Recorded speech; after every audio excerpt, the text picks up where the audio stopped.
రాజేశ్వర రెడ్డి గారు, నేను ముందుగా 3 కేసుల గురించి మాట్లాడాలనుకున్నాను. 3 కేసుల్లో పోలీసులు వ్యవహరించిన తీరు గురించి మాట్లాడాలనుకున్నాను. దానికంటే అత్యంత ప్రధానమైనటువంటిది మెడికో ప్రియాంక కేసుకు సంబంధించి మీ అబ్జర్వేషన్స్ ఏంటి? మద్యం మత్తులో వారు తాగి నిర్లక్ష్యంగా కారు నడపడం వల్లే ప్రమాదంగా దీన్ని చూడాలా, దీన్ని ఒక హత్య కేసుగా చూడాలా? నెగ్లిజెన్సీ కనిపిస్తోందా, ఇంటెన్షనల్గా వాళ్ళు చంపినట్టుగా కనిపిస్తుందా? ఈశ్వర గారు, మీకు వెంకటరెడ్డి గారికి మరియు సాక్షి ప్రేక్షకులందరికీ నమస్కారం. ఇక్కడ చెప్పేది ఏమంటే, వాళ్ళు ఏదో culpable homicide but not amounting to murder అనే ఒక 304 కింద, అంటే మన పాత సెక్షన్ 304B 304 ఐపీసీలో, అంటే తనకు నాలెడ్జ్ ఉండి, అంటే నేను ఈ పని చేస్తే నేను మద్యం సేవించి ఒక వెహికల్ నడిపితే నా వెహికల్కి తగిలి ఎవరైనా చచ్చిపోవచ్చు కదా అనే నాలెడ్జ్ ఉండి అతను మద్యం తాగి కారు నడిపి ఒకరిని చంపేసినప్పుడు అది 304 అని పాతకాలంలో, అంటే culpable homicide but not amounting to murder అనేది అయితే ఇప్పుడు 105 అంటారు బిఎన్ఎస్లో. ఈ culpable homicide but not amounting to మర్డర్కును ఒక ఉల్లిపొర అంతా తేడా ఉంది. దాన్ని గమనించాలి. ఈ మర్డర్లో ఏమవుతుందంటే, హత్యలో ఆమెను చంపాలనే ఉద్దేశం ఎప్పుడైనా ఏ క్షణమైనా వచ్చిండొచ్చు. ఒక ఇంటెన్షన్ ఉండాలి, నాలెడ్జ్ కాదు, intention. Culpable homicide but not amounting to murder అనే దాంట్లో 105లో నాలెడ్జ్ ఉంది. మేము ఫుల్గా తాగేసాము, కారు నడిపితే నా కారు కింద పడి ఎవడైనా తెస్తాడనే నాలెడ్జ్ ఉంది కాబట్టి అమ్మాయి చనిపోయిందని 105 పెట్టారు. కానీ ఇక్కడ మనం వీడియోలను చూడండి, ఒకసారి డాష్ ఇచ్చారు. నేను ఆ వీడియో ఇప్పుడు ప్లే చేస్తాను. ఒకసారి స్క్రీన్ పైన, బిగ్ స్క్రీన్ మీద ఒకసారి ఆ వీడియో ప్లే చేయండి. ఏమో సార్, వెనక నుంచి వచ్చి కారుతో ఒకసారి వచ్చి డాష్ ఇచ్చారు. ఇంటెన్షనల్లీ జరిగిందా లేకపోతే పొరపాటున జరిగిందా? అది నిర్లక్ష్యంగా. ఆ వీడియో ప్లే చేయండి, ఆ వీడియో స్క్రీన్ పైన. అది తాగిన మైకంతో ఒకసారి కొట్టాడు. కొట్టినప్పుడు వెనక కూర్చున్న అమ్మాయి వారి వైపు సీరియస్గా చూసింది. వీళ్ళు పూర్తిగా తాగిన మైకములు ఉన్నారు, తాగిన ఇదిగా ఉన్నారు. ఎప్పుడైతే అమ్మాయి సీరియస్గా చూసిందో ఈడు ఇంటెన్షన్తో మళ్ళీ ఒక్కసారి కొట్టాడు. కాదు, ఇప్పుడు మొదటిసారి కొట్టినప్పుడు నెగ్లిజెన్స్ కనిపిస్తుంది. నెగ్లిజెన్స్ ఉంది. రెండో కేసే కదా అది? కాదా మరి? Negligence first negligence. First hit negligence. Okay. రెండో హిట్ ఇంటెన్షనల్. అమ్మాయి సీరియస్ చూసిందని మళ్ళీ కొట్టాడు. ఇది ఇంటెన్షనల్. మళ్ళీ ఆమె కింద పడిపోయిన తర్వాత ఇంటెన్షనల్ అనేది ఆమె మీద పోగొట్టాడు, కారు తోలాడు, ఆమె మృతికి కారణమయ్యాడు. సో ఇది నెగ్లిజెన్స్ కాదు. నెగ్లిజెన్స్ ఫస్ట్ హిట్ లో. Negligence second and third hit intentional, అది మర్డర్కి వస్తుంది. ఓకే.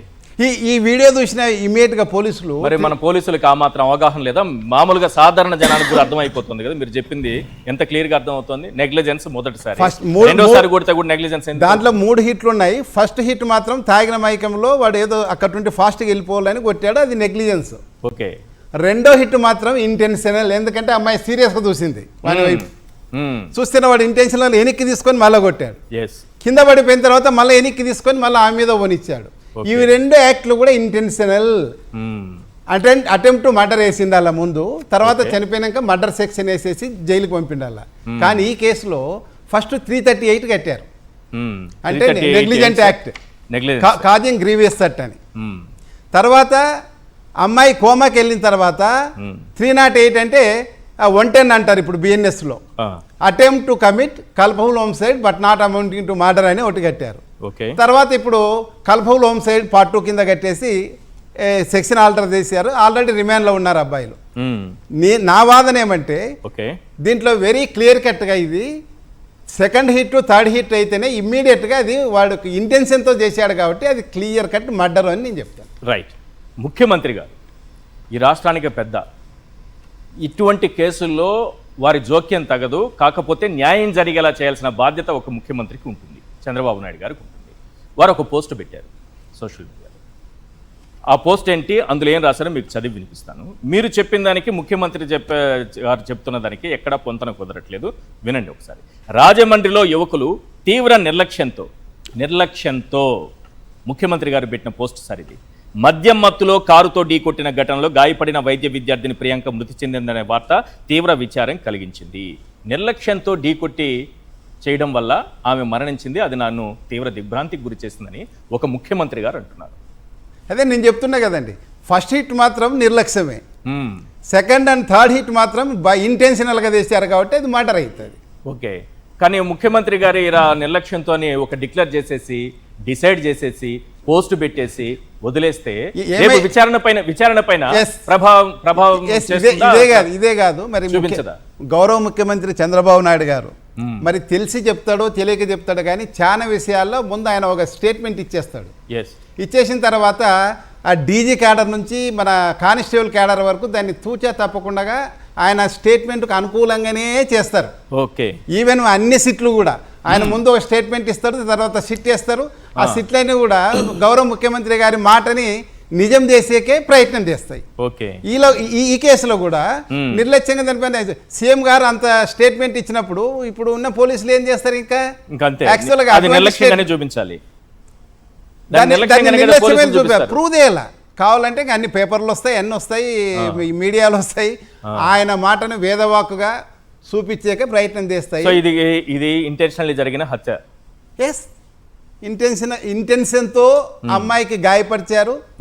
కార్తో కొడితే ఎవరైనా చచ్చిపోతారని నాలెడ్జ్ ఉంది కాబట్టి 302 ఐపీసీ 302 ఇప్పుడు 103 బిఎన్ఎస్ అనుకుంటా, దాంట్లో ఉండే డెఫినేషన్కి కరెక్ట్గా అతికినట్లు సరిపోతుంది. అది మర్డర్, నిర్లక్ష్యం కాదు. ఫస్ట్ 3 హిట్లలో ఫస్ట్ హిట్ నిర్లక్ష్యమైన చంద్రబాబు నాయుడు గారు గౌరవ ముఖ్యమంత్రి చెప్పినట్లు, సెకండ్ అండ్ థర్డ్ హిట్ మాత్రం క్లియర్ కట్గా murder. That was very intentional.